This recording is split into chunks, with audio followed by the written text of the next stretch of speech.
خدا کے لیے معروف صاحبہ، ایسی بے رحمی کا مظاہرہ نہ کیجیے، مجھے کہنے دیجیے، کم از کم میرے دل کا بوجھ ہلکا ہو جائے گا، اتنی سی رعایت تو دیجیے۔ اس نے فریادی لہجے میں کہا، دل بالکل نہیں مانتا، لیکن تم نے ایک مسیحا کے طور پہ ہماری مدد کی ہے، اس ناطے میں تمہاری داستان سننے پر تیار ہوں۔ وہ ناگواری سے بولی۔ ڈاکٹر تیمور کے دل میں مسرت اور راحت کے آثار پیدا ہوئے، اس کی آواز جیسے کسی زندان میں سے آتی ہوئی محسوس ہوئی۔ بابا کو دل کا دورہ پڑا تو مجھے ہنگامی بنیادوں پر شہر جانا پڑا۔ جب ان کی حالت اس حد تک بہتر ہوئی کہ طویل سفر کر سکیں تو میں نے اوپن ہارٹ سرجری کے لیے ان کو بڑے بھائی کے ساتھ ہوائی جہاز میں اسلام آباد بھجوایا اور خود اپنی گاڑی پر روانہ ہوا۔ ہمارے شہر سے اسلام آباد دشوار گزار اور خطرناک راستہ تھا۔ کوہستانی علاقے میں داخل ہوا تو بارش شروع ہو گئی۔ پہاڑی علاقوں میں تیز بارش ہونا بڑا خطرناک ہوتا ہے۔ مجھے بھی اس کا اندازہ تھا، مگر اگلے دن صبح بابا کو بڑے اسپتال لے کر جانا تھا جو بہت پہلے اسلام آباد پہنچ گئے تھے۔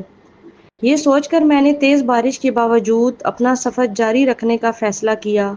ایک پولیس چوکی پہ اہلکاروں نے مجھے روک کے اس وقت سفر کرنے سے منع بھی کیا، مگر میں نے اپنی مجبوری بتا کے سفر جاری رکھا۔ پھر وہی ہوا جس کا خدشہ تھا۔ اچانک ہی میری گاڑی پر پہاڑی تودہ آ گرا اور میں گاڑی سمیت لڑھکتا ہوا گہری کھائی میں جا گرا۔ اس کے بعد مجھے ہوش نہیں رہا۔ میرا جسم جگہ جگہ سے ٹوٹ پھوٹ گیا تھا۔ رہی سہی کسر ٹوٹے دروازے سے باہر گر کر چٹان سے ٹکرانے سے پوری ہو گئی تھی۔ میرے سر، گردن، ریڑھ کی ہڈی اور دونوں ٹانگوں پر شدید چوٹیں آئی تھیں۔ سر پہ ایسی گہری چوٹ آئی تھی کہ میں کوما میں چلا گیا اور 3 سال تک، آپ یقین کریں گی، پورے 3 سال میں کوما میں رہا۔ اس دوران میرے والد کامیاب اوپن ہارٹ سرجری ہوئی، وہ صحت یاب ہو کر گھر آ گئے۔ مجھے بے ہوشی کی حالت میں کچھ عرصہ بڑے بڑے اسپتالوں میں رکھا گیا۔ ہر طرح کا علاج کیا گیا لیکن مجھے ہوش نہیں آیا۔ ستم بالائے ستم، میری گردن کے بھی کئی موڑے ٹوٹ گئے تھے۔ ریڑھ کی ہڈی اور دونوں ٹانگوں کی ہڈیاں کئی جگہ سے ٹوٹی پھوٹی تھیں۔ میں کوما میں نہ بھی ہوتا تو فالج زدہ شخص کی طرح بیڈ پہ پڑا ہوا ہوتا۔ یوں سمجھ لیں میں میڈیکل ہسٹری کا ایسا کیس تھا جس کے بچنے کی امید بہت کم تھی۔ لیکن پھر معجزہ ہو گیا اور میں 3 سال بعد ہوش میں آ گیا۔ اگلے 5 سالوں تک جسمانی ٹوٹ پھوٹ سے نمٹتا رہا۔ میں ہلنے جلنے سے قاصر تھا۔ اس بے بسی کی وجہ سے کبھی حوصلہ ٹوٹ جاتا۔ میری امی اور بہنیں جو میری شادی کی تیاریاں کر رہی تھیں، مجھے اس حالت میں دیکھ کر کٹ سی جاتی تھیں۔ میری دیکھ بھال کے لیے ہر ممکن کوشش کرتی تھیں۔ کوما سے باہر آنے کے 3 سال بعد میں اس حد تک ٹھیک ہو گیا کہ بغیر کسی سہارے کے واش روم جا سکتا تھا۔ بہت سی چیزیں اب بھی پریشان کن تھیں۔ میں روانی سے بات نہیں کر سکتا تھا، اٹک اٹک کر بولتا تھا، بہت سی باتیں بھول گیا تھا۔ عزیز رشتہ دار مجھ سے ملنے آتے، انہیں پہچاننے میں مجھے دشواری ہوتی تھی۔ اگلے 2 سال میں میرا ذہنی اور جسمانی نظام مکمل ٹھیک ہو گیا۔ یہ سب اللہ پاک کا کرم، میرے گھر والوں کی توجہ اور میری قوت ارادی تھی کہ میں ایک نارمل زندگی کی طرف لوٹ آیا اور ڈیوٹی جوائن کر لی۔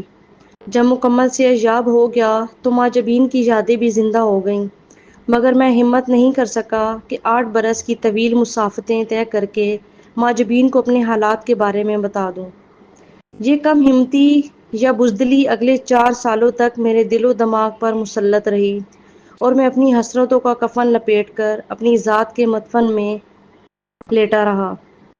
چند دن پہلے اچانک ہی پھلگام ٹرانسفر کا لیٹر ملا تو بہت دیر حیران پریشان رہا۔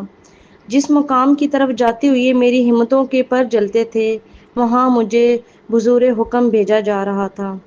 میں دل پر جبر کر کے پھلگام آیا۔ ایک ہی رات میں شکستہ ہمتوں کو مجتمع کیا اور ماں جبین سے ملنے کا فیصلہ کیا، مگر وہ تو مجھے اپنے دل، اپنی زندگی سے نکال چکی ہے۔ وہ مجھے خود ترسی کی ایسی حالت میں چھوڑ جا چکی ہے جہاں میں گنہگار بھی ہوں، قسمت کے پھیرکار کا شکار بھی ہوں۔ ڈاکٹر تیمور خاموش ہو گیا، لیکن اس کی آنکھیں برس رہی تھیں اور چہرہ آنسوؤں سے تر تھا۔ تمہاری کہانی بہت افسوسناک ہے، اس سے تمہاری بے وفائی کا گمان بھی ختم ہوتا ہے، وہ دکھ سے بولی۔ مگر وقت کے پلوں کے نیچے سے اتنا پانی بہہ چکا ہے کہ تم نے اسے شریک حیات بنانے کی جس زنجیر میں باندھا تھا وہ کب کی ٹوٹ چکی، وہ کسی اور کی شریک حیات بن چکی ہے۔ ڈاکٹر تیمور نے گہرے صدمے سے آنکھیں بند کر لیں، پھر ایک ٹھنڈی آہ بھر کر کہا، چاند کب کسی کی دسترس میں ہوا ہے؟ ہم اسے دیکھ سکتے ہیں، اس کی روشنی محسوس کر سکتے ہیں، مگر اسے پا نہیں سکتے۔ ماں جبین کے نام میں بھی چاند کا حوالہ ہے، اور وہ خود بھی میرے لیے چاند کی طرح تھی۔ میں زندگی بھر اس کی روشنی دل میں محسوس کرتا رہوں گا، وہ جہاں بھی رہے ہمیشہ 14ویں کے چاند کی طرح چمکتی رہے۔ تیمور بوجھل بوجھل قدموں سے باہر کی طرف چل دیا، اور وہ ہونٹ بھینچے اسے جاتے ہوئے دیکھتی رہی۔ دل اچھل اچھل کر سینے کی دیواروں سے ٹکرانے لگا کہ جانے والے کو روک لے، اسے وہ بتا دے جو اس سے چھپایا ہے، لیکن وہ لاوا اگلتی آنکھوں سے اسے جاتے ہوئے دیکھتی رہی۔ اس کی خشک آنکھوں سے آنسوؤں کے چند قطرے ٹپکے اور گالوں سے ہوتے ہوئے اس کی بند مٹھی پہ آ گرے۔ اس نے تڑپ کر بند مٹھی کھول دی جس میں طے کیا ہوا ایک بوسیدہ خط موجود تھا۔ اس نے جلدی سے خط کھول کر دیکھا، آنسوؤں کا ایک بے قابو قطرہ کاغذ کی تحریر پر گر کر پھیل گیا۔ پھر یکدم ہی وہ چونک اٹھی، قریبی کمرے کا دروازہ کھلا اور اس میں سے اس کا عکس نمودار ہوا۔ جیسے آئینے کی سطح پر وہی عکس دکھائی دیتا ہے جو آئینے کے سامنے ہوتا ہے۔ وہ دونوں بھی آئینے کے سامنے کھڑی صورت کی طرح ہم شکل تھیں۔ شکل ہی نہیں، ان کا حلیہ بھی ایک جیسا تھا، گویا عکس در عکس ایک حیرت کدہ تھا۔